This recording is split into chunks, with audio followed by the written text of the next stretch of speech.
que cair seja como uma semente em solo fértil, e não mais aquilo que os nossos ouvidos humanos ouvem e interpretam o que tem na nossa mente, né? Então, estamos reunidos em nome de Deus, que é Pai, Filho e Espírito Santo. Amém. Vinde, Espírito Santo, enchei os corações dos vossos fiéis e acendei neles o fogo do vosso amor. Enviai, Senhor, o vosso Santo Espírito, e tudo será criado, e renovareis a face da terra. Oremos. Ó Deus, que instruíste os corações dos vossos fiéis com a luz do Espírito Santo, fazei que apreciemos retamente todas as coisas segundo o mesmo Espírito, e gozemos sempre de sua consolação, por Cristo Senhor nosso. Amém.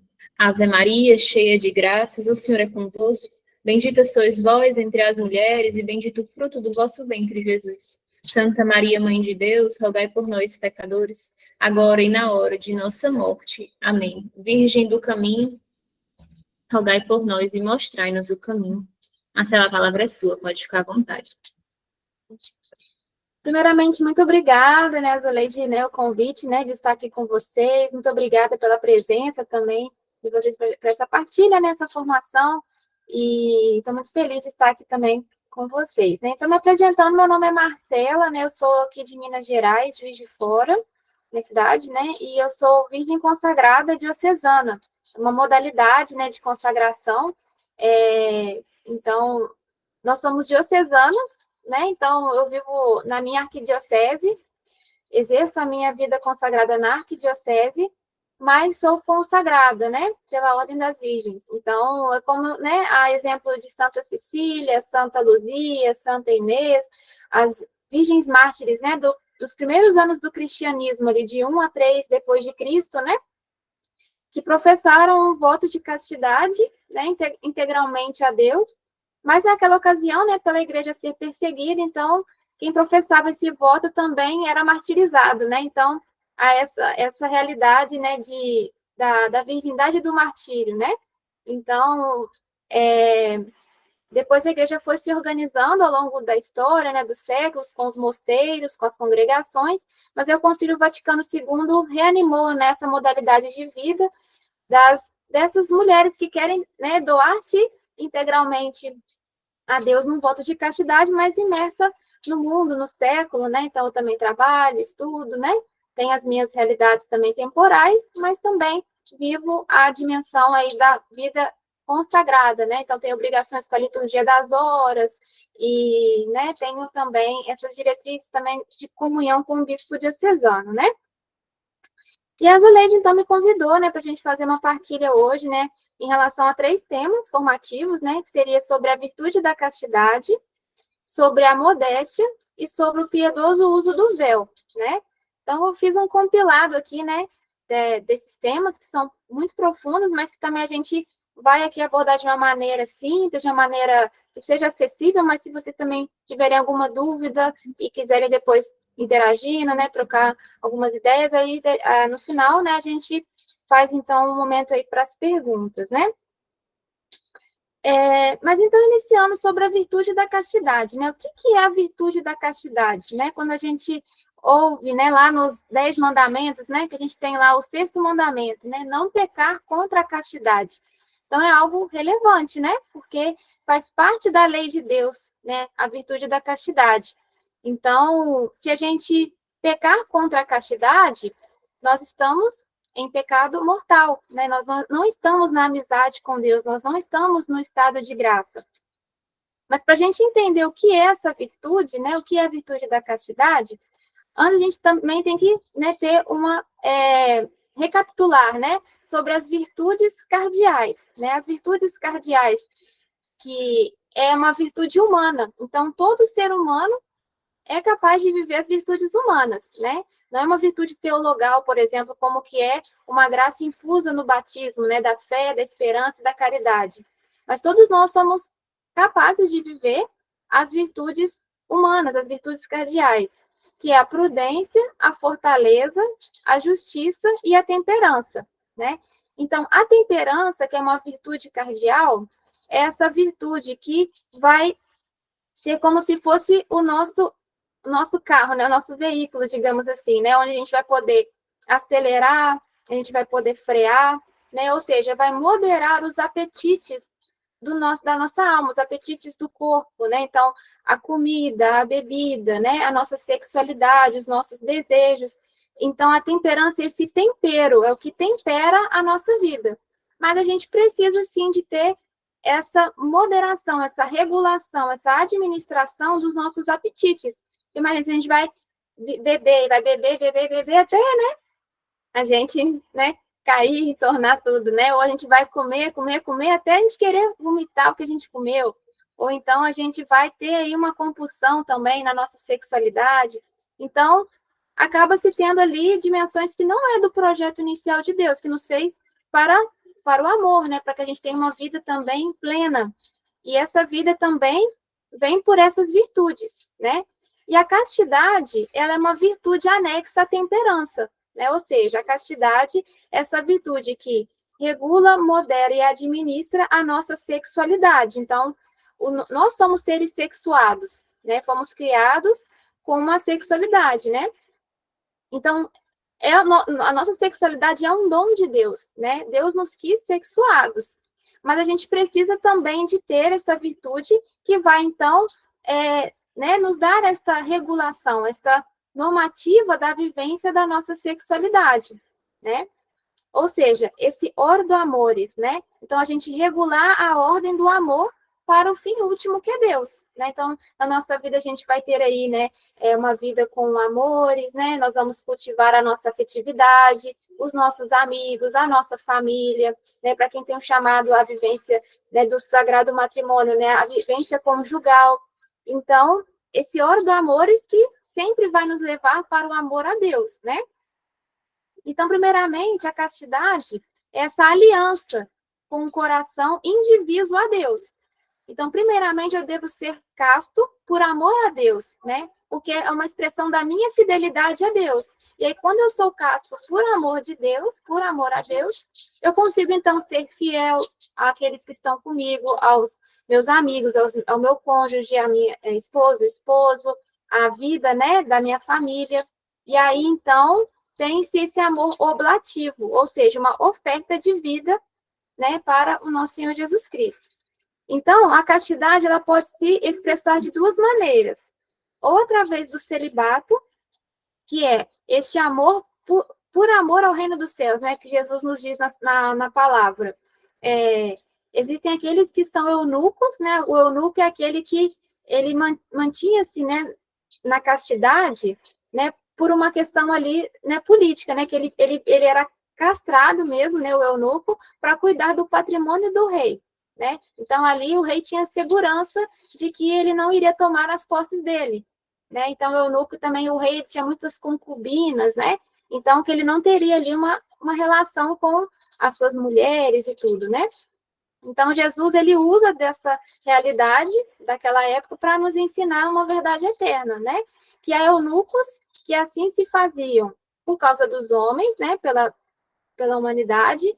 Alguns se faziam eunucos desde o ventre materno e aqueles que se faziam eunucos por amor ao reino dos céus. Mas quem puder compreender, compreenda, porque é uma linguagem que Jesus inaugurou, né? O próprio Jesus é quem inaugura o celibato, porque ele era celibatário. Então, realmente, é uma realidade sobrenatural.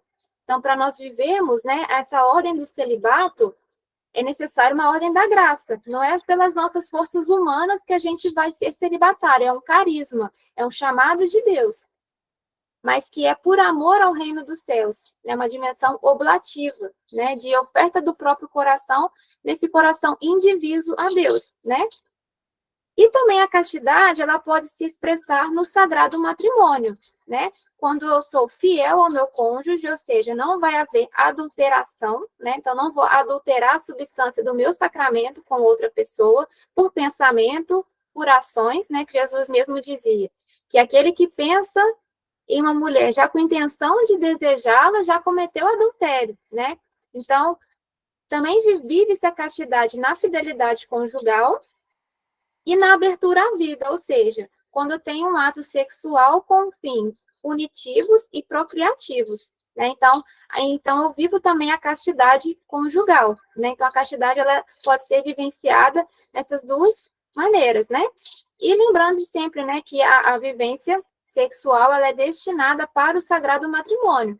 Então, enquanto a gente está num caminho de espera, né, a gente então viver nessa dimensão celibatária, digamos assim, né? Mesmo se estiver namorando ou noivado, guardar, né, a sexualidade para ter essa união como Cristo e a igreja, né? Essa união de corpo e alma, né? Então, expressa-se no ato conjugal, por meio do sacramento do matrimônio, este amor para sempre, né? O amor que é indivíduo ali enquanto o casal está unido em vida, né?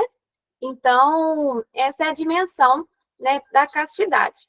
E aí, então, né, eu trouxe aqui 10 vantagens, né, para a gente poder viver a castidade, né? Por que a gente deve viver a castidade, né? Quais são as vantagens? Será que isso vai trazer algo de bom para mim, né? Eu vou querer viver a castidade, né? Primeiramente, né, a castidade deve ser vivida por amor a Deus, né? Como a gente já está meditando juntos, né? Então, eu sou casto porque eu amo alguém. E esse alguém é Cristo, né? Então, eu não sou casto por um masoquismo, ou sou casto por um amor a mim mesmo, né? Mas porque eu amo a Cristo, né? Por Ele. Eu vou ser casto por causa dele. Então, primeiramente, é realmente para viver o amor de Deus, para viver, né? Este mandamento de amor que Ele concede a nós, né? Então, porque eu quero amá-lo, eu quero realmente viver totalmente para ele, né? Ele é o meu esposo definitivo, né? Ele é aquele que é o amor da minha vida, né? Então, viver essa dimensão do amor por Deus, né?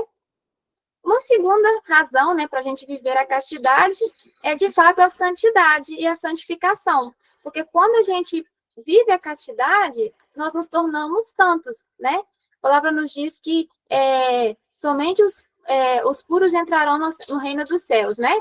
Então, quando a gente vive a santidade, a gente é como se fosse aquela história, né, que as crianças contam para as crianças, né, de um rei que tudo que ele toca, ele tornava-se ouro, né? Então, também, quando a gente vive a castidade, tudo que a gente faz, tudo que a gente realiza, ali também há uma graça de santidade, né? Então, a gente santifica o nosso ambiente, a gente santifica os nossos lares, a gente santifica a nossa comunidade, porque se um membro é honrado, todo o corpo é honrado junto. Mas se um membro padece, todo o corpo padece junto. Então, essa responsabilidade também da nossa vida espiritual, né? Porque se eu vivo a castidade, vivo a santidade, todo mundo vai se beneficiar com a minha vida de santidade. Por isso que a gente louva os santos, por isso que a gente tem os santos de devoção, porque são os méritos de Cristo na vida deles, né? E então também na nossa vida. Mas se a gente peca, se a gente esmorece, então todo o corpo vai sentir esse impacto, né? Às vezes a gente não vai sentir momentaneamente o que aconteceu, mas aí vai atingir, às vezes, uma liderança lá, né, do Vaticano, né? O Papa, os padres, né? Começa assim, e até atingir as nossas famílias, porque o demônio vem para roubar, matar e destruir, até acabar com a nossa própria vida, né? Então, a gente ter também essa busca pela santidade, né? Que aí Deus vai fluir as graças também em nós, né? Um terceiro motivo, né? Uma vantagem para a gente viver a castidade seria também a autoridade, né? A gente recebe uma autoridade espiritual e uma autoridade humana, né? A gente fala com propriedade, né? Igual Jesus, né? Jesus fala como quem tem autoridade, né? Que os escribas falavam de Jesus, né? Todo mundo que ouvia Jesus falava que ele falava com autoridade. Então, quando a gente vive a castidade, a gente também nos capacita em autoridade para anunciar, para poder também nos posicionar diante de um combate espiritual, de um combate mesmo humano, né? Algo que acontece. Então, todos vão recorrer a nós porque vê uma credibilidade, né? Porque a gente tem uma vida que ela não é esquizofrênica, né? Não fala uma coisa e vive outra coisa, né? Um pé na igreja, um pé no mundo, né? Mas a gente realmente vive ali com uma coerência de vida. E isso gera uma autoridade também para cada um de nós. A quarta vantagem, né, de viver a castidade seria uma integralidade na nossa afetividade. Então, quanto mais eu sou casto, mais eu sou mulher, né? Para os rapazes, se você é casto, mais você se torna homem, porque você vai ter que exercer ali um vigor, né? Uma violência, às vezes, contra você mesmo, né? Igual a palavra diz também, né? Que o reino do céu se ganha, às vezes, por violência, né? Então, a gente tem que fazer uma violência contra nós mesmos, né? E a gente tem que pôr ordem na casa. Então, é essa integralidade, né? Que é esse vigor, essa força. Mas também eu expresso a minha ternura, a minha doçura, né? Também com esse amor que eu exerço ao outro, com o amor que eu exerço por amor a Deus, um amor também a mim mesmo, um respeito por mim mesmo, né? Então, nos dá essa integralidade, né? De sermos fortes, né? As meninas também serem fortes, e os rapazes também terem também essa dimensão dessa sensibilidade, né? Também.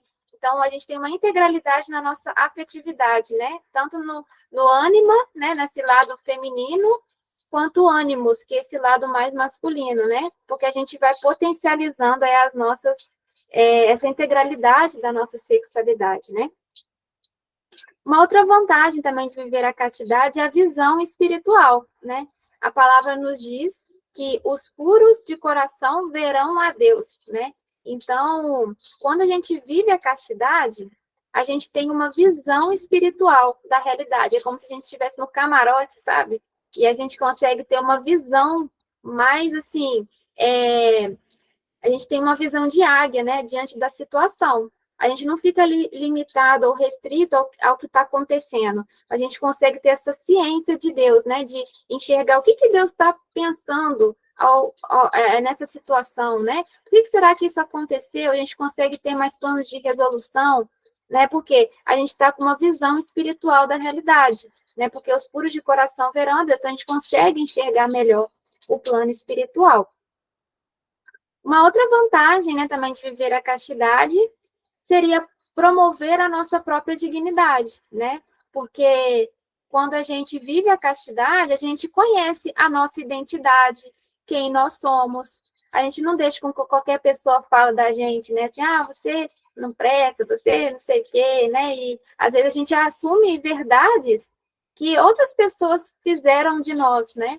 Mas se eu tenho a minha identidade em Deus, se eu tenho a minha identidade em Cristo, eu sei qual é a minha dignidade, eu sei qual é a minha identidade diante dele, né? Então, a gente ganha uma estabilidade de vida também nessa dignidade, porque nós somos filhos amados de Deus, né? Então, a gente também vive em cooperação com a dignidade dos outros, porque a gente entende o valor que cada um tem aos olhos de Deus, né? Então, também essa promoção da dignidade humana. A sétima vantagem da castidade seria um descanso na verdade, né? Ou seja, a gente pode descansar na verdade, né? A gente não fica com aquele medo, né? De achar, mas eu estou vivendo uma coisa e não é isso, ou o pessoal fala que tem tipo maracutaia, alguma coisa assim com outras coisas, né? Mas de fato tem um descanso na verdade, né? Igual Santo Agostinho diz, né? Que nosso coração está inquieto e só encontrará repouso quando descansar em vós, né? Em Deus. Então, quando a gente tem esse encontro com Deus, né? Encontro com Jesus, a gente descansa na verdade, né? Que a gente fez o que a gente deveria ter feito. A gente está vivendo, né? Esse amor oblativo a Ele, né? A gente pode deitar, né? No final do dia, descansar a nossa mente, o nosso corpo nesse descanso da verdade. Uma oitava vantagem da castidade seria o brilho da castidade, né? Então, quando a gente quer contemplar a castidade, a gente olha, né, nos olhos de uma criança, nos olhos de um idoso, por exemplo, né? Ou nos olhos daqueles que vivem mesmo uma realidade ali de vida consagrada, né? E a gente consegue enxergar como se fosse um brilho no olhar.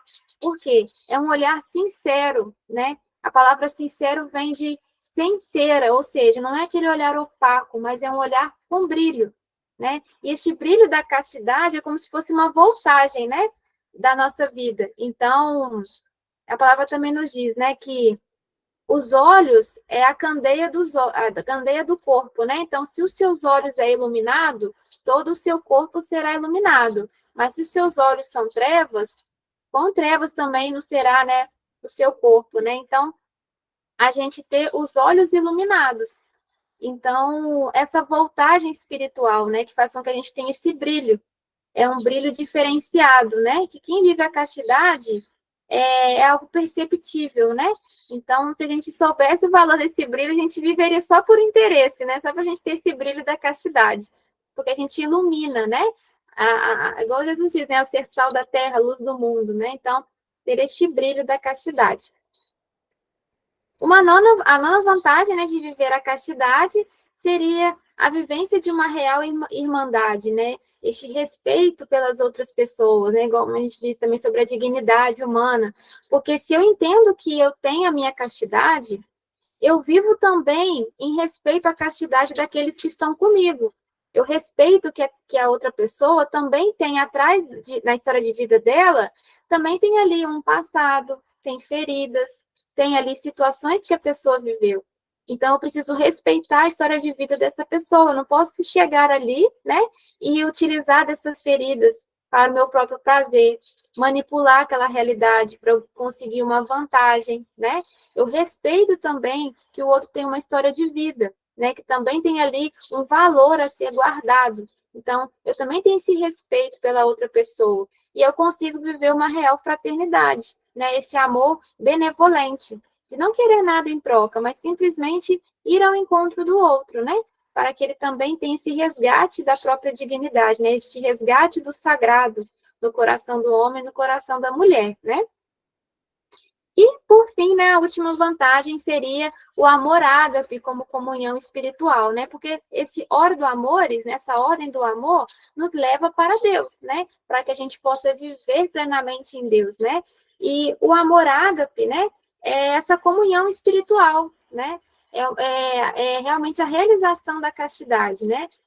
Então, nós temos os amores, né? O filia, o eros e o ágape. Né? O eros não é para ser reprimido, não é para a gente reprimir os nossos desejos, né? Mas a gente tem que canalizar para o fim último, que é esse amor ágape. Então, eu tenho um desejo, mas ele está ordenado para mim mesmo, ele está ordenado para um amor a Deus, né? Ele está ordenado para qual realidade, né?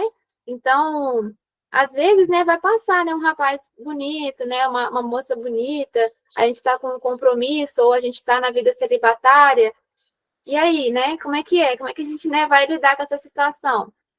A gente contempla para realidades, né, superiores, então, nossa, Deus, é obra das suas mãos, a sua criação, né? Louvado seja Deus. Imagina que não é a beleza no céu, né? Eu quero te contemplar, Deus, na vida eterna, né? Então, a gente sempre viver nessa ordem do amor ágape, do amor nessa ordem sobrenatural, né? E assim a gente vai também alcançando gradações espirituais mais elevadas, né? A gente vai conseguindo viver mesmo em comunhão genuína com Deus mesmo, né? Com Deus Pai, né? E aí, então, essa seria, né, a primeira parte da nossa formação sobre a castidade, né? Depois a gente pode trocando ideias, né, também em relação a como viver a castidade, né? E aí a gente vai também vivendo nessa dimensão sobre a virtude, né? E agora a gente vai, então, falar um pouquinho sobre a modéstia, né? Que também foi solicitado, né? Para que a gente falasse um pouquinho sobre a virtude da modéstia, né? E a modéstia, gente, o que é a modéstia, né? A modéstia, ela é uma virtude também anexa à castidade, né? Que ela vem para nos dar uma moderação, né? Também na nossa linguagem, na nossa aparência, nas nossas vestes, no nosso divertimento, né? Pela humildade, pela simplicidade. Porque a modéstia, ela não se ostenta, né? Ela não quer trazer atenção para ela mesma. Né? Então, se a gente, às vezes, está querendo viver a modéstia, mas está trazendo atenção para nós mesmos, não é virtude da modéstia, né? Porque a modéstia é realmente essa virtude que nos leva a ter uma humildade, ter uma simplicidade também de vida, no comportamento como um todo, não somente com as vestes, mas que traduz também nas nossas vestes, né? E nós somos imagem e semelhança de Deus. Então, se nós somos imagem e semelhança de Deus, a nossa imagem, ela faz parte do projeto de revelação de Deus. Então, eu preciso me questionar, a minha imagem, ela comunica que eu sou cristão? Né? Quando as pessoas me veem, quando as pessoas, sem eu falar nada, elas podem identificar que eu sou cristão? Eu posso evangelizar simplesmente sem falar nada, né? Por quê? A minha imagem, ela comunica. É uma comunicação não verbal. E nós precisamos alinhar também o nosso discurso verbal com o não verbal. Né? Então, muitos falam, o hábito não faz o monge. Pode ser que o hábito não faça o monge, mas o hábito, ele sinaliza e mostra quem ele serve, né? Então, às vezes a gente não vai usar hábito, né? Igual eu sou do século, então também eu não uso hábito. Mas quem me vê, quem está comigo, precisa identificar os valores que eu professo, através também das minhas escolhas, né? Com a imagem que eu transmito ao mundo, né? Então, a gente tem esse equilíbrio, uma decência, né? Um bom senso. E também tem este caráter de proteção, né? Nós também somos protegidos quando nós vivemos, né? A modéstia, né? Então, a modéstia, ela é uma regeneração interior, que se expressa no exterior, né? Mas é um estilo de vida que precisa de uma conversão do coração. Se eu não tenho um coração convertido, eu não vou conseguir viver a modéstia. Eu vou começar sempre a querer barganhar com Deus, né? A negociar, né? Ah, mas aqui pode, isso aqui não pode, não sei o quê. Até mesmo, não só nas vestes, mas também na linguagem, no que eu falo, no meu divertimento, né? Às vezes a gente vai ter que ter ali decisões drásticas mesmo em relação a algumas condutas. Mas sabendo que alguém confiou em Deus e foi, né, desamparado, foi desiludido, né? A gente tem essa confiança que se eu dou meu coração a Deus, e Deus não se deixa vencer em generosidade. Muito mais ele vai também realizar a nós. Não que seja por um interesse, primeiramente é por um amor a Ele, mas também porque Ele é bom, Ele também sabe, né, trazer a vida da graça, a vida também a nós, né? Então, a gente também ter essa confiança, né? Mas a modéstia, então, exterior, né? A modéstia nas vestes, na prática, né? Nós não podemos, né, agredir a nossa fé com as nossas vestes, né? Então, às vezes eu tô na igreja, né? Eu tô ali num apostolado, numa missão, falando em nome de Deus, né? E aí vou agredir a fé, né, com as minhas vestes, com o meu comportamento, né? Então, essa responsabilidade também que nós temos, né? E a primeira impressão é a que fica. Então, se as suas vestes comunicam você, você precisa, então, anunciar que você está sendo, né, essa imagem de Deus, ou você precisa esclarecer para os outros, ah, não, gente, eu estou aqui, né, vivendo, eu sou cristão e tudo, sou católico, mas eu tenho que dar um esclarecimento aqui que eu estou usando essa veste, mas não é bem assim, né, que não sei o que e tudo, né? Então, a gente precisa também ter essa dimensão, né? E o princípio da modéstia, não tem aqui uma regrinha que a gente poderia falar, pode usar tal roupa, não pode usar tal roupa, né? Na formação, vou passar o princípio e depois a gente, então, tem-se ali, né, as circunstâncias. Então, lá em Gênesis, no início da criação, quando Deus fez Adão e Eva, teve a queda, né, por uma desobediência a Deus, e aí uma das consequências foi que eles se viram nus. E aí eles precisaram, então, confeccionar as roupas, né? Então, tem que se vestir. E aí eles foram e confeccionaram roupas que cobriam as partes íntimas. Então, fez lá uma tanga, né? Aí Eva fez lá também como se fosse, né, um biquíni lá, não sei, né, um calcinho sutiã e tudo. E aí Deus não ficou contente com essa roupa e disse, mandou fazer vestes apropriadas. E aí, então, Adão e Eva teve que fazer vestes apropriadas, né? Então, é um princípio bíblico, né? Então, inclusive, uma das obras de misericórdia é vestir os nus, né? Ou seja, a partir desse princípio, nós entendemos que existem partes que nós devemos velar essas partes. Então, existem partes que poderiam ser públicas, que não haveriam nenhum mal, né? Por exemplo, os pés, as mãos, a face e o rosto. Então, essas partes sempre podem, né? A gente pode mostrar e tudo. Existem partes que a gente não pode mostrar, né, publicamente, né, que seriam as partes sexuais, né? Então, para as mulheres, a parte dos seios, né, decotes, né? A parte também da sexualidade, também aqui, né, a parte dos glúteos, né, a parte aqui da sexualidade feminina. E o ventre também, por ser uma área mais sexualizada, né? Inclusive, tem a dança do ventre, né? Que é uma área sexualizada, né? Ou então, uma área ali da proteção, né? Da geração da vida, né? Então, o ventre também sempre está, né? Dessas maneiras cobertas, né? E para os homens também essa parte da sexualidade, né, masculina também sempre está coberta, né? Agora, e os braços? E as pernas, né? E as outras áreas? Aí a gente avalia com a circunstância da realidade. Então, por exemplo, eu morei na Itália por um tempo. E lá, por exemplo, usar bota é algo super sexualizado, né? Sendo que no Brasil, as mulheres usarem bota não tem nenhum problema.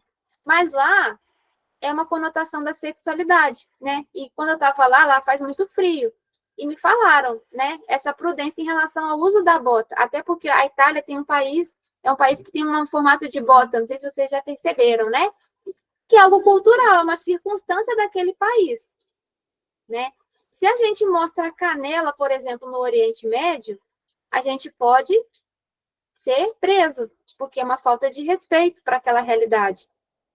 Então, existem algumas áreas, por exemplo, que aqui no Brasil não teriam problema, aparentemente. Por exemplo, a canela, né? Os braços, né?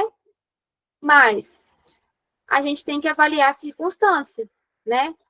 Então, por exemplo, a parte da coxa, ela é uma parte também que traz uma conotação sexual, né? O cruzar as pernas, alguns comportamentos, né? Como eu disse, eu não vim aqui trazer regrinhas, né? Mas apenas um princípio para que seja depois articulado, pensado como vivenciar essa dimensão dos braços e pernas. Mas os seios, o ventre e essa parte da sexualidade, né? Meninos e meninas, né? A gente sempre está com essa parte coberta, né? A não ser que para quem for casado, né? Aí para o cônjuge é óbvio, né? Que é uma outra dimensão, né? Mas aí até mesmo a proposta do uso do biquíni, né? Para as meninas, quando a gente vai à praia, né? Não é uma vestimenta, né, que a gente poderia utilizar, né? Porque o biquíni você está de lingerie, né? Digamos assim, na rua, por mais que seja num contexto praia, né? Então, é algo que fere a nossa carne. Eu sei que fere a nossa carne, como brasileira. Mas é uma mudança de atitude que a gente tem que dar, sabe? Vou deixar de ir à praia, vou deixar de ir ao clube? Não, existem outras vestes que você pode utilizar. E aí que vem essa luta da carne. São escolhas, né? Também para os rapazes, né? Às vezes quer ir para a missa, aí quer usar, vai de chinelo, vai de bermuda. Será que no ambiente sagrado a gente não poderia, às vezes, se esforçar para usar uma calça? Ah, mas está calor, né? Vou passar calor, quero ir de bermuda, né? Mas, igual um padre amigo meu, né, disse uma vez, né, que é melhor passar calor na terra do que passar calor no inferno, né? Então, a gente também tem essa penitência, sabe? De a gente ter essa mudança de vida, mas que a gente anuncia também uma mudança de vida, de carne mesmo, né? Eu faço uma opção, né? Estou crucificado com Cristo, sabe? E aí, então, a gente vai também vivendo a castidade por meio da modéstia, né? Então, eu trouxe um versículo também que fala sobre 1 Coríntios 10, 31, 32, né? Portanto, quer comais, quer bebais, ou façais outra qualquer coisa, fazei tudo para a glória de Deus. Portai-vos de modo que não deis escândalo nem aos judeus, nem aos gregos, nem à igreja de Deus, né? Então, pecado por escândalo, né? Então, a gente também, tudo que a gente for fazer, comer, beber, por exemplo, que é regulado pela temperança, que seja para a glória de Deus, né? Que a gente tenha uma vida ordenada para a glória de Deus. E agora o nosso terceiro, né, na formação, né, que foi nos pedido também, sobre o uso piedoso do véu, né, que aí seria mesmo mais voltado para as mulheres, né, sobre o uso piedoso do véu. Eu vou deixar aqui também, né, uma tarefa aí para vocês, né, também para ler uma passagem da Sagrada Escritura, que é lá em 1 Coríntios 11, né, que lá tem essa realidade, dessa verdade eterna sobre o uso do véu, né, o piedoso uso do véu. E quando a gente vai fazer uma leitura bíblica, a gente tem que ter a hermenêutica e a exegese, né? A exegese é a gente extrair ali daquela palavra a verdade de Deus. E a hermenêutica é a gente fazer ali esse trabalho ali do que é cultural e do que é um princípio eterno. Porque tem coisas na Sagrada Escritura, né, tem fatos na Sagrada Escritura que são realidades culturais, né, daquele povo, daquela época, mas também tem os princípios eternos, né? E lá nessa passagem de Coríntios, lá fala sobre também um contexto cultural da época, mas também traz um princípio eterno, né? Então, essa passagem, ela fala sobre o uso do véu, né? Sobre as mulheres. Que as mulheres, naquela realidade cultural de Corinto, Corinto era uma cidade portuária, né? Que ali os gregos, então, né? Eles desciam ali depois das suas expedições, era uma cidade portuária, né? E aí eles, então, queriam se divertir, né? Estavam cansados e tal, e iam para as boates, né? Iam lá para os templos pagãos, né? Que era o templo de Afrodite. E ali havia um culto, né? A deusa Afrodite. E as sacerdotisas deste templo, para serem identificadas na cidade, que eram essas sacerdotisas, as meretrizes, elas tinham a cabeça raspada. Então, identificava-se na cidade que elas que estavam com cabeça raspada, elas eram as meretrizes, né, as sacerdotisas do templo de Afrodite. E aí, então, era uma realidade cultural daquela época, né? Mas aí São Paulo, ele adverte para as mulheres, né, que elas tivessem um cabelo longo para que elas não fossem confundidas fora do ambiente de culto, que elas eram essas meretrizes. Então, havia esse contexto cultural, né? Que a mulher, então, tivesse um cabelo longo para que ela não fosse confundida. Mas ele diz lá em 1 Coríntios 11, versículo 10, o seguinte princípio, né? Por isso, a mulher deve trazer o sinal de autoridade sobre a sua cabeça por causa dos anjos. E ele fala sobre o uso do véu, que a mulher no ambiente de culto, ela deveria velar-se, né, colocar um véu por uma causa. E qual que é essa causa? Os anjos, os santos anjos, né? Então aqui a gente identifica que o uso do véu, ele não é um objeto cultural, mas ele é um princípio eterno. Por quê? Por causa dos anjos, que é ontem, hoje e sempre, né? Os anjos são, né, estão, não tem ali uma dimensão de lugar, né, de lugar de uma época, né, é sempre os anjos, né, ou seja, porque eles nos ensinam a fazer a verdadeira adoração, o verdadeiro culto a Deus, né, e a mulher, quando ela coloca o véu, ela então vive uma submissão. O que é a submissão? Que também fala sobre a mulher, né, é a glória do homem, o homem é a cabeça da mulher, né, mas é porque a mulher, essa submissão, o que significa a palavra submissão? É estar sob a missão. Ou seja, ela está junto na mesma missão com o homem. Mas ela também tem que saber o seu papel, digamos assim, o seu lugar na história da criação, né? Que ela, então, quando ela pode viver essa submissão, ou seja, auxiliar o homem no projeto da redenção, ela ganha uma autoridade dos anjos, né? Que às vezes é até maior, né? Porque é uma realidade espiritual, uma realidade eterna, né? Igual diz a palavra também, que vai pôr a inimizade entre ti e a mulher, né? Entre a descendência dela, né? Então, também é a Virgem Maria também, né? Que nos capacita. Então, quando a gente veste o véu, né? Há essa autoridade espiritual, é uma experiência espiritual, né? Mas não é uma dimensão do cabelo, né? Então, até tem algumas religiões que a mulher não corta o cabelo, porque diz que ela acredita-se que é por causa que é um princípio eterno o cabelo, mas é algo cultural de Corinto. Hoje em dia não tem mais templo de Afrodite, não tem mais meretrizes que raspam a cabeça, então pode cortar o cabelo, né? Pode, né, pintar o cabelo, pode fazer, né? Não, isso é uma questão de cultura da época. Mas o uso do véu, por ser um princípio que, por causa dos anjos, é um princípio eterno, né? E aí, por que a gente, então, deveria usar o véu, né? Primeiramente, pela tradição da igreja, porque foi a forma como a igreja santificou, né? O corpo místico por 1960 anos, né? Depois de Cristo. Quando houve o Concílio Vaticano II, não aboliu-se o véu, mas ele tornou-se facultativo, né? O direito canônico não citou mais a obrigatoriedade do uso do véu. mas a mulher, ela pode escolher, porque São Paulo também fala nessa passagem, né, na palavra, que o véu não pode ser motivo de contenda, de divisão, de briga, né? Então, se às vezes na nossa realidade eclesial, um padre ou um bispo falar que não é para usar o véu, às vezes é melhor seguir o caminho da obediência àquela realidade local, porque não é para fazer contenda. Mas que a gente também tem que saber que o véu, ele não é um objeto aleatório ou ele é uma cultura, mas ele é um sacramental. E o sacramental, ele então prepara a graça de Deus na nossa alma, para a gente poder viver com essa cooperação na graça de Deus, né? Então, quando Deus ele olha para a terra, encontra a sua esposa, a igreja dele, a esposa dele, ele vai identificar com a sua própria carne. Essa sim é osso dos meus ossos, carne da minha carne. A carne da esposa de Cristo é quem? A Igreja Católica, a única igreja. Não igrejas que se contradizem entre si, com mais de 50 mil denominações, né?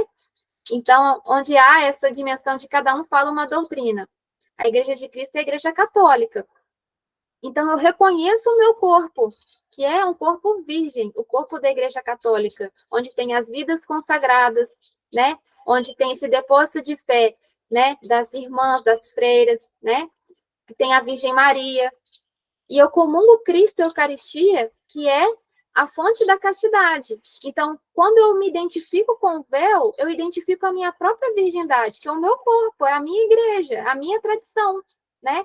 Então, a gente tem que amar o que é a nossa igreja, amar a tradição, porque é o corpo da esposa de Cristo, né? Então, é uma tradição da igreja, né, que nós devemos também, sim, cultivar, amar as devoções, né? Ser essa esposa Christi, né? O véu é o sacramental, né, como eu disse, que nos ajuda, né, a viver a graça, né, de forma plena, né? E auxilia na prática das virtudes, né? Então, a virtude da piedade, né? A virtude também da obediência, né? A gente vive melhor a oração, porque a gente vai nos velar com a oração, né? Então, a gente vai ter ali... Já te respondo, Maria, só um minuto. Que eu vou ler aqui depois a caixinha. Mas, então, ter o uso do véu, né? A oração, né? Porque nos faz com que a gente se concentre mais com a oração. Ajuda também na sacralidade, porque tudo que é sagrado, a igreja cobre com o véu. Então, por exemplo, o véu umeral, que é um véu que se usa, né, para poder levar o Santíssimo Sacramento, né? Tem ali o véu, né, a capa que o sacerdote usa. Ali é um véu, né? Quando tem também na liturgia para segurar o báculo, né, a mitra do bispo, tem um véu para poder guardar a âmbula com as hóstias consagradas. Cobre-se com véu, né? A própria pala, né, no cálice, também é um véu. Então, tudo que é sagrado, a igreja cobre com véu. E nós, por sermos mulheres sagradas, né, no discipulado de Maria, nós também reconhecemos a nossa sacralidade, né? Então, nós somos as portuárias da vida, né? Então, não só a física, mas a espiritual também, né? Então, a gente também velar, né? Né, como se fosse mesmo essas âmbulas, né, de Cristo, né? E esse sinal escatológico que aponta para o fim último, né? Então, quando a gente vê um véu, por exemplo, numa religiosa, ou mesmo numa moça piedosa, uma mulher que está na igreja, a gente automaticamente se lembra das coisas de Deus, das coisas eternas, daquilo que é a vida espiritual. É um colírio, já tive ali um colírio na alma, né?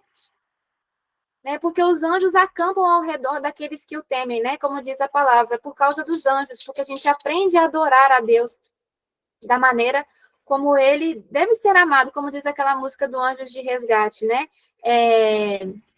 Se nós soubermos amar Jesus, do nosso peito brota uma luz, né?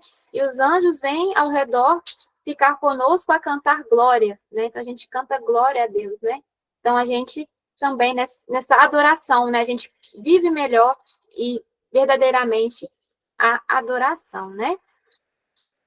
Ai, gente, falei muito corrido, né? Não sei se deu para captar todo, né, a formação, mas espero que vocês tenham gostado, né? E vou falar aqui com a Maria Abreu, né, que mandou uma pergunta e disse assim: Gostaria de entender sobre as cores do véu. Como funciona em relação às casadas e solteiras e definição de cores?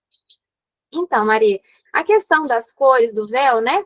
As solteiras, as virgens consagradas, as solteiras e aquelas que estão no sagrado matrimônio, né? Usam o véu branco, né? A cor do véu branco.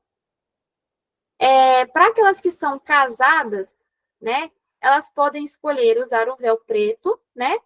Ou então um véu com uma cor, né? Colorido, digamos assim, que pode ser um cinza, um verde escuro, pode ser um preto com dourado, né?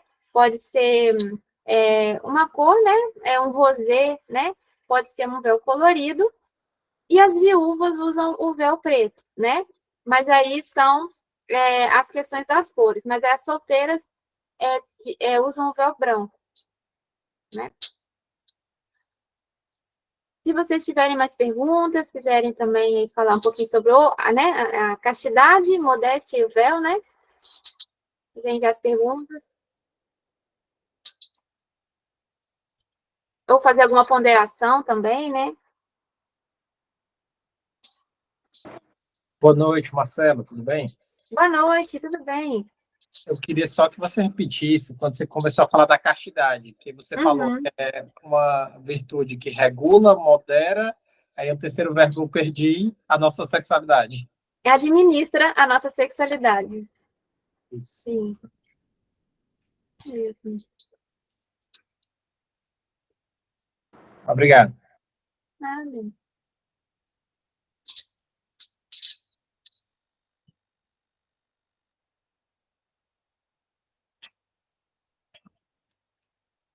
A Cíntia diz assim: você pode falar um pouco sobre o uso de calça pelas mulheres relacionado à modéstia? Ah, sim, tudo bem. Ele disse que o microfone parou de funcionar, né? Mas aí, se tiver uma pergunta, pode enviar aqui no chat também.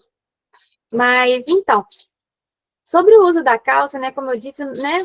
Não convém trazer regrinhas, né? Ou falar, subjugar, porque às vezes a gente torna a virtude um fardo, né?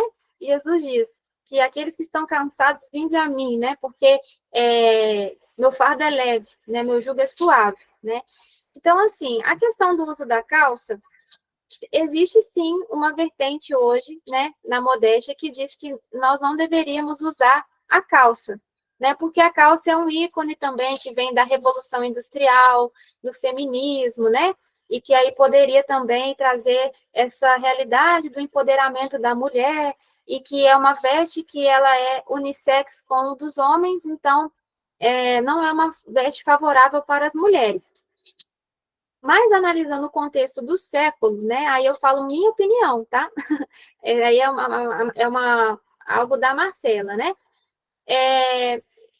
Eu creio, né, que o uso da calça ela não fere a virtude da modéstia, sabendo utilizar, né? Então, é igual uma faca. Uma faca ela pode matar alguém, pode passar uma manteiga no pão, por exemplo, né? Então, o meio não é o que é mal, mas o que a gente faz com este meio para um fim. Então, o uso da calça, né, por exemplo, para nós mulheres, às vezes é até mesmo uma obrigação, né? Às vezes a mulher, por exemplo, que lida com realidades, né, laboratoriais, precisa usar calça, né? Ou às vezes tem uma dimensão, né? Joana d'Arc, por exemplo, né, uma santa canonizada da igreja. Ela não foi para o campo de batalha usando saias, né? Ela foi usando calça, e é uma santa canonizada, né? Beata Chiara Lute usava calças. Então, assim, pode-se usar calça, mas também tendo essa prudência, esse equilíbrio, né? De serem calças que não sejam muito justas, né? Que marquem muito né? A dimensão das partes sexuais, né? Que sejam de um tom, né? Que seja mais escuro, né? Não seja aquelas calças que tem muita customização, né? Rasgadas, ou então com cores diferentes, assim, né? Mas como a gente disse, né? Que a modéstia, ela não traz atenção para ela mesma. Então, a gente não tem que trazer atenção, né? Para nós mesmos. Então, também ter essa sobriedade na escolha das calças. Se possível, de tecidos, né? Que sejam, ou aquelas pantalonas, né? Que o pessoal diz que é mais larguinha, né? Para atividade física, uma calça tectel, né?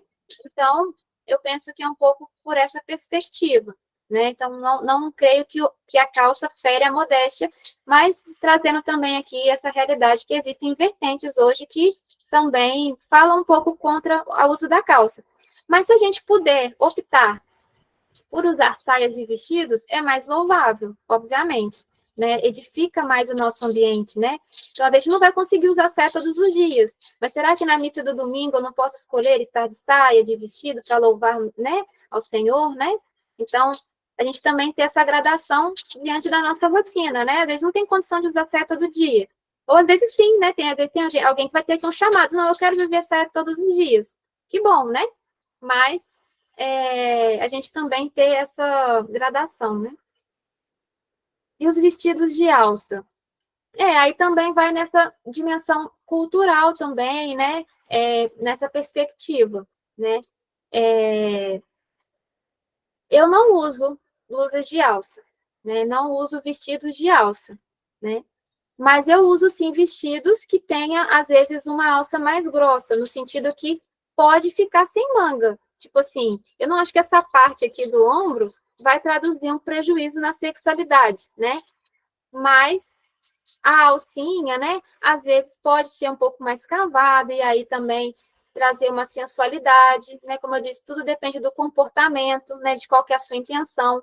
A gente tem que ter uma purificação também nas nossas intenções, né? Mas se você estiver num contexto, né, que você avalie na sua circunstância que não fere a castidade, né?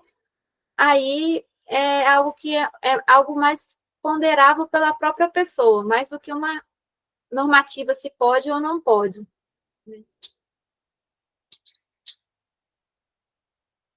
Marcelo, o fundador vai encerrar no meu lugar, uma vez que o microfone parou de funcionar quando não houver mais dúvidas. Tá certo. Alguém mais tem dúvida, gente? Quiser trocar alguma ideia? Eu quero perguntar, porque você falou com relação à intenção, né, da roupa, né, e tudo mais. Aí, no caso, eu queria trazer, tipo assim, a realidade, né, do dia a dia. Aham. Falou, tem dias que dá certo a gente ficar de saia, tem dias que dá certo ficar de vestido, mas, tipo, teria algum problema eu, por exemplo, ficar de short, sendo só eu e meu marido e minha filha em casa, ou tem algum tipo de problema, ou, enfim, né? Eu queria saber mais ou menos isso. Uhum. Então, também, assim, uma ponderação pessoal, né?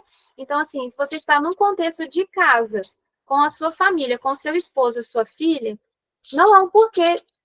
Você pode usar um short, né? Porque, por exemplo, é previsto até que as mulheres possam ir, por exemplo, no contexto de praia, ou clube e tudo, né? Usando um maiô com short, né?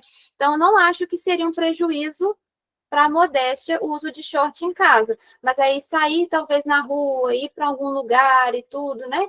Aí tem que ser ponderado, né? Mas em casa, no contexto familiar, não avalio como um prejuízo, mas é algo a se ponderar pessoalmente, né? É mais questão de limpeza de casa, necessita. Aham, sim. Marcelo, eu queria pontuar uma coisa. Esse tema ele é sempre muito duvidoso, né? Pertinente. Eu acho que ele está muito em voga nesse momento em que está todo mundo assim, tem um neocatolicismo surgindo, né? Assim, eu sou desses neocatólicos, que as pessoas não conseguem entender exatamente o limite das coisas, né? Que se é certo, se não é certo. Lembro que certa vez eu vi um podcast em que nele foi entrevistado duas mulheres, né? Uma delas é a Laís Salles, que eu acho que algumas pessoas podem conhecer, e que ela falava exatamente sobre o uso da modéstia, da roupa com modéstia, e isso que você falava, né, que ele é muito adequado também com a sua intenção e para onde você vai. Ela falava da situação, por exemplo, que ia ao parque com os filhos, né? Todas as vezes que ela ia ao parque com os filhos, ela preferia ir de macacão, porque como ela teria que abaixar, levantar, correr atrás de um menino, de repente, assim, vai sair correndo, vou ter que correr, ela diz que até nisso, para ela, porque ela usava o macacão? Porque aquilo também é guardar mais a modéstia dela, porque se de repente ela tivesse com um vestido, aquilo ia prejudicar ela naquele momento. Porque ela corre com o vestido de determinado cai, é uma situação atípica com o vestido que pode acontecer, ela tendo que cuidar dos filhos ali perto ficaria mais difícil. E que, sim, eu achei muito rica assim, a sua explicação sobre isso, porque vira uma chave também, né? Quando você vê que a intenção está associada com a roupa que você vai vestir. Isso é muito importante, ainda que eu saiba que é um assunto que acho que as mulheres se questionam mais do que os homens, mas é muito pertinente a gente estudar, cada vez mais estudar e entender. Muito bom, muito obrigada pela ponderação, né, João Vitor? Mas é isso mesmo, né?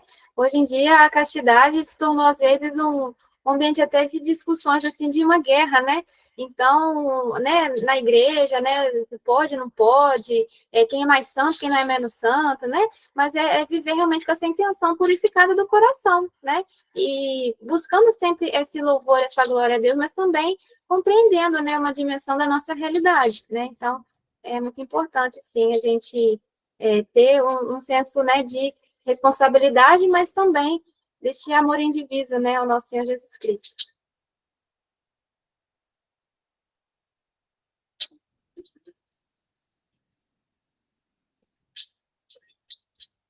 Se não tiver mais perguntas, né, gostaria de agradecer aqui a todos vocês pela presença, pela participação. Hoje é dia de Santa Verônica, dia 12 de julho, né, senti uma providência, porque Santa Verônica foi aquela que enxugou o rosto de Cristo com o seu próprio véu, né? Então, que essa formação, né, essa partilha que hoje nós estamos vivendo, né, seja também, né, que a nossa opção pela virtude, né, da castidade, da modéstia e também do véu, né, a gente possa viver este véu, né, para o nosso Senhor, né? A castidade também é um véu, né, um véu do coração que só vai se rasgar no nosso encontro com Ele, né? Então, cada vez que eu faço a opção por ser casto, cada vez que eu faço a opção por viver a modéstia, é como se eu estivesse sendo Verônica, né? E enxugando, né, essa desfiguração que o mundo causa, né, por meio do pecado. Então, a gente suaviza, a gente consola o coração do nosso Senhor também, né? Tendo este véu da nossa própria vida, oblativamente, né? Tendo a exemplo de Santa Verônica, este consolo ao coração do nosso Senhor, né?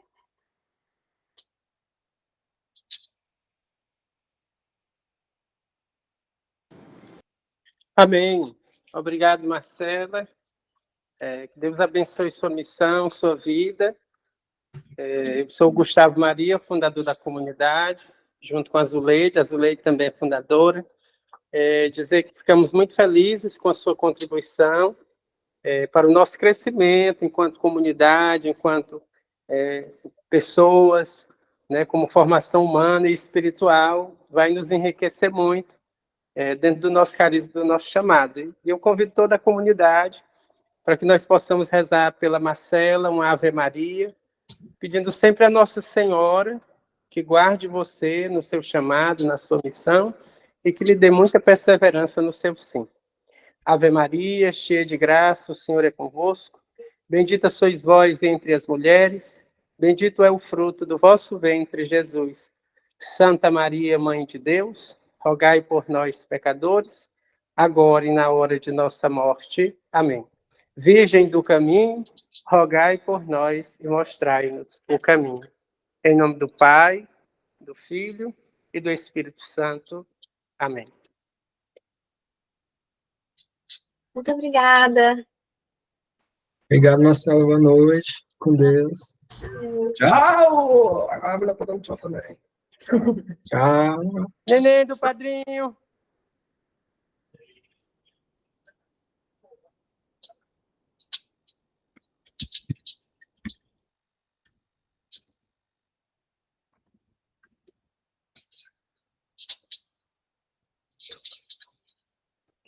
Tchau, fundadora. Teu microfone não presta, né? Agora eu vou ali para um compromisso. Deus abençoe.